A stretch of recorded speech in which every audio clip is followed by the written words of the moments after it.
Good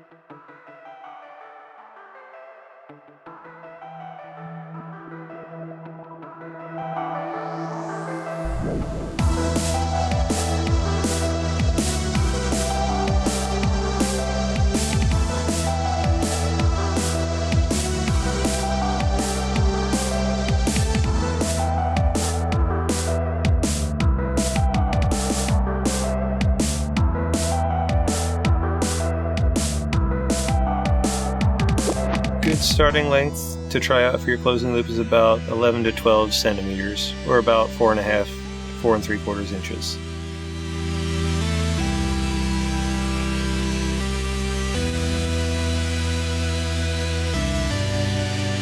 Do your first S-fold at about the B-line position, folding up and then back on itself.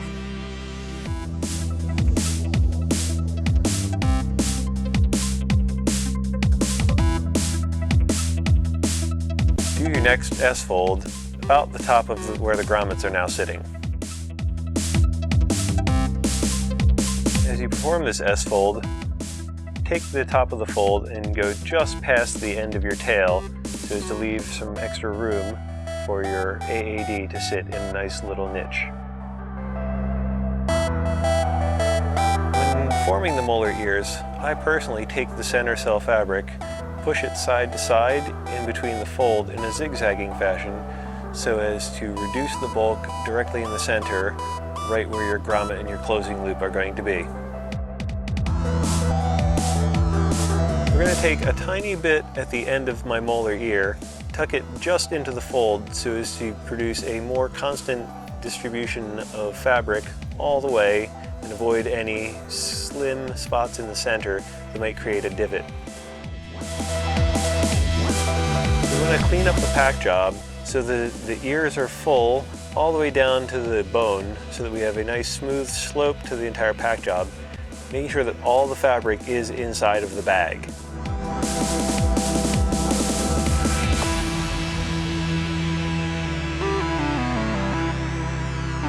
As you can see, once we're finished cleaning it up, very little fabric should be exposed outside of the bag. If your bulk was appropriately distributed, the Velcro covers should neatly stack together without any kind of pulling on the bag. When placing the bag into the container, we want to make sure to put the rear riser more toward the outside so as to distribute the bulk to the outside for the comfort of the customer. Pull your pull-up cord tight so that you can center your bag over top of that to make sure that there's no slack in your closing loop. Use your knee to pin the pull-up cord and closing loop in place, and then start to work the fabric into the bottom corners. Try to use that longer top fold to really fill those bottom corners up. It's important to make sure the bottom of the container is full so as to avoid creasing in the bottom corners near where the number 1 flap attaches. You should be able to get about 2 centimeters of your closing loop up through the number 1 flap if you've gotten everything correct so far. Now we start folding the bridle. We want to extend it as far as the stitched box at the bottom edge.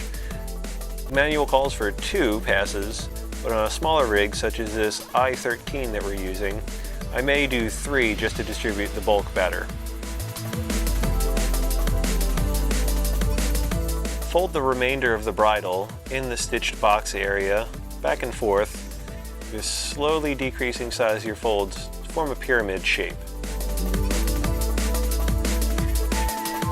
As we compress the pilot chute, we're going to keep all the fabric outside of the spring. If the customer has an AAD installed, it might be a good idea to have a little bit of play in the pilot chute. We're going to fold the pilot chute fabric on the top and bottom down in about 5 centimeter folds till we get to the spring. As we do the same folds on the sides, think about favoring more of the bulk of the fabric towards the bottom end of the container to help fill it out. At this point, if you notice some creases starting to develop around the grommets, if you tug on the secondary riser covers, that can help straighten a lot of that out. Try to compress the ears down a little bit more so that we can get a nice, smooth, flat drop down of your number 4 flap right on top of the next grommet. If we had the pack job all good so far, we should be able to stack that bottom grommet right on top of that top flap grommet as well. If any creases form up top near the ears, just smooth them out with a packing paddle.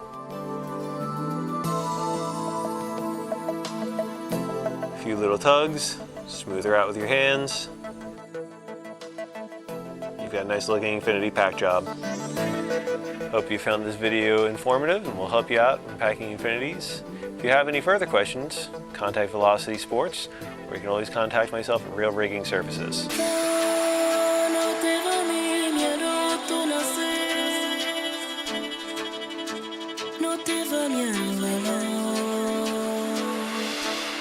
Mi hanno